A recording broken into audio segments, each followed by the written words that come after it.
భారతదేశంలో చాలా రాష్ట్రాలలో క్రైస్తవ మతాన్ని ఏర్పాటు చేయాలని ఒక వెహికల్ తీసుకొని గ్రామాలు తదితర ఒక 10-15 మంది కొన్ని డప్పుల సౌండు కొన్ని మైకులు ఇవన్నీ పెట్టుకొని వెళ్తూనే ఉన్నారు. అయితే ఈ క్రైస్తవ మతంలోకి వచ్చిన వ్యక్తులంతా ఎవరంటే చాలా వరకు ఎస్సీలు ఎస్టీలు. గవర్నమెంట్ రూల్స్ ప్రకారంగా షెడ్యూల్ కులాలు షెడ్యూల్ తెగలు వీళ్ళు చాలా వరకు కొన్ని సంవత్సరాల నుండి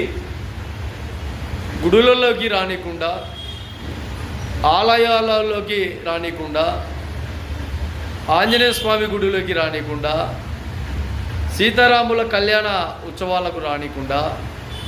ఎక్కడ కూడా రకరకాలుగా రానికుండా ఇబ్బందులు గురి చేసే విధానంలో భాగంగా ఈ క్రైస్తవ మతము ఎప్పుడైతే ఇండియాలోకి వచ్చిందో ఆ రోజు నుండి చాలా వరకు ఎస్సీ సామాజిక వర్గాలలో, ఎస్టీ సామాజిక వర్గాలలో కొన్ని కొండ ఆదివాసులు కూడా ఆ విధానంలో ఆ క్రైస్తవ మతంలోకి చేరడం